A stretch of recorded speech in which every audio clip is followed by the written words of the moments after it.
because this could be connecting. Well, it is connecting. The first critical choice that I made on my journey to enduring success was to pick up the phone when my sister called. Now, those of you that follow me know the backstory to that. The reason I say it is because I think we all make first choices, and success begins with making a first choice. Nobody can choose for us. You just shared a huge first choice that you made that has impacted your journey to enduring success. Is there another first choice that you made that when you reflect back, this really impacted where I'm at today? Yeah, I think when you asked me to kind of think about that question in preparation for this, I think back to so many choices I made that were pivotal. There's an old movie called Sliding Doors that had Gwyneth Paltrow in it. I love that movie because it's a movie where it talks about that every path that you choose to take is going to have a different outcome, good, bad, or otherwise. And I've had so many moments where I thought, should I really do that?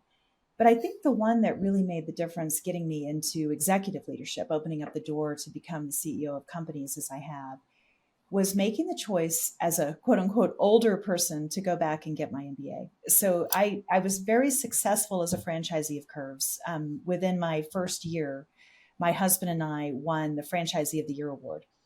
And it was so unexpected. We weren't even there to receive it. So we didn't know we were getting it, and we missed the banquet. We just didn't end up attending this banquet and received this award in absentia. But after receiving that award, they invited a lot of franchisees that were very successful, but I was on the list, I think, because of that, into a mentoring program where you could mentor other owners. And that's what made me start thinking about not just helping the women that were in my weight loss facility to lose weight, but really thinking about helping other business owners to be successful as I have, because not everyone, was successful overnight. It took some mentoring to get there. But doing that is what made me fall in love with the real business side of business. And I ended up very quickly going to teach leadership classes at our training programs. At that time, Curves was training, 700 women a month. It was crazy. Wow. And I say women, mostly women. There were a handful of guys that were involved, like my husband, but mostly Yeah. women. And after doing the leadership training for them, it was like, wow, I really love doing this. How can I do more? And so I grew. I became an area director and ran the state of Florida, which had over 300 locations at the time, so bigger than some of the companies that I've run. And it just made me fall in love with it. And I thought, if I'm going to progress in this, I need the actual business acumen. I'm going to have to go back and do this. And by this time, I was 37, 38 years old. And you feel like you're old at that time to go back to college. And I had a lot of voices in my head saying, you're too old. You're going to be in there. You're going to be like the old woman in the room. But I just decided to make the leap and go back and get my MBA. And making that leap put me on the radar of Gary Haven, the founder of Curves, and made him consider me as the vice president. And it took a while to get there.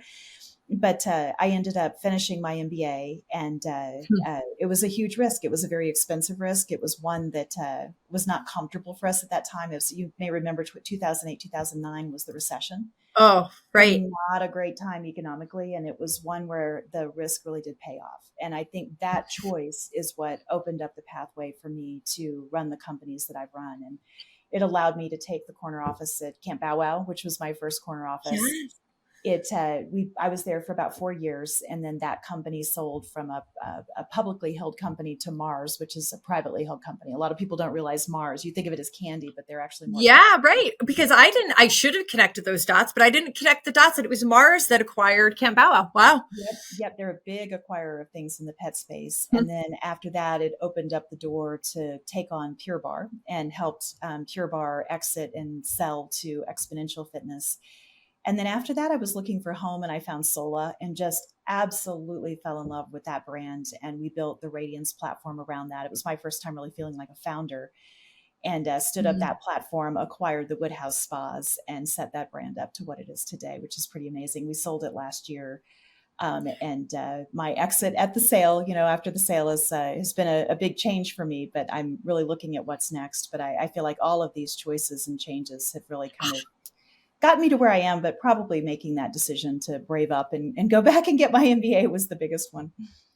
Christina, you have an incredible success story, an incredible journey. I feel so honored that I'm just even spending this time with you. And all right, so I'm going to keep going. You can choose anytime I ask a follow-up question, you can say pass because we've got so much to go through, but I am going to ask you a follow-up question really quick. Is there a first choice that you may need to make now? It's a great question. I've been thinking a lot about, what does it look like next? And I still have, I think, so much to offer career-wise.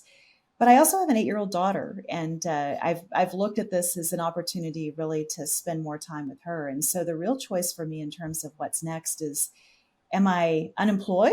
Am I retired? Am I looking for something in my retirement? And so I laugh because I struggle with what to put on LinkedIn, and I put I love what you put on LinkedIn. Changed my mind. So we'll see where that all heads. But it's been an incredible journey, and I think if the right thing came along, I would probably dive back in. But I just don't know how soon. Yeah. Thank you for joining me for this episode of the Choose and Become interview series. To check out more episodes, go to www.trishkendall.com/podcast, or go to any of your favorite podcast channels, including YouTube, under Trish Kendall Speaks, and you'll find this interview and more. Choose and become.